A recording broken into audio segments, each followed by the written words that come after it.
In the last section, we created our first resource route, as well as our first ember route, which mapped a model to a controller and a template. So we have our products list, but how might we make it so that we have a unique URL which goes to a specific product page?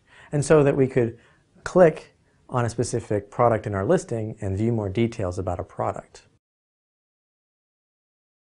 As with any new page in our application, we start in the router. So here, because product is a noun, we're going to write this.resource product. However, this isn't quite enough because there's nothing unique here to that path. We need a path with a parameter, maybe something that goes to product slash and the product title name, so we know what product we're trying to view on that page. To do that, we're going to add a path with a dynamic segment. Here you can see we have products slash :title. This will allow us to go to this URL, product slash Flint, and in this case, it will allow our application to read the string Flint out of that path. Similarly, if we were to go to product slash for, it would allow us to read for from that path. How can we get access to this data? Well, it's inside our route object. So here you can see we defined a product route, not products route, but singular product route, because that's the name of our route. And inside of it, we define our model property. And look, we have a function with parameters, and we're simply going to log out those parameters. If we went into our browser, we would see that when we go to product slash Flint, that our parameter looks exactly like this. Title, Flint. So now we can get access to those parameters. But logging out to the console isn't what we want to do. We need to figure out a way to look up a product out of our products array, which remember, looks something like this. It turns out that Ember adds some helper methods to base JavaScript objects, including array, and we're about to use one of those methods. Here, we're going to grab the products array and then call the findBy method, sending in two parameters, the title, because that's what we want to find the product by, and the title that was passed in through the parameters.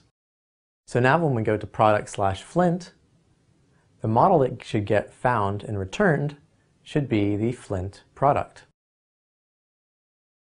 Now we'll create a new template for the product route. We'll simply print out the title description and price. When this template sees those handlebars expressions, first it's going to look in the controller for properties that have these names. If it doesn't find them, it's then going to look in the model for properties, where it will find them and print them to the page.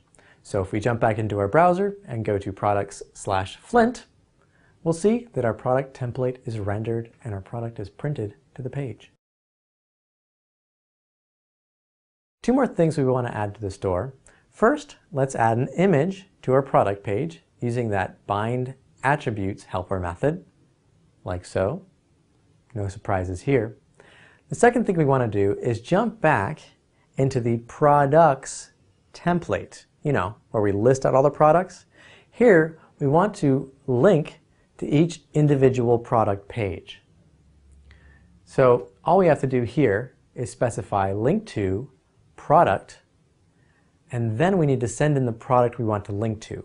We're going to be using the keyword this, which specifies the current product that we're on in the array. Here's where things get interesting. See, the link to helper knows when it goes to create the URL that we should be creating a URL with the title value in it. It knows this because when we defined our route, we had :title as our dynamic segment. Thus, when we go to link to product this, it's going to create the URL products slash Flint. And now if we jump back into our browser, we can see that here on the product list page, we can click a link and it brings us to the product route, which renders the product template. And if we click on products, we can go back to the list and see that the other product works as well. Let's have you try out some dynamic segments. and I'll see you in the next video.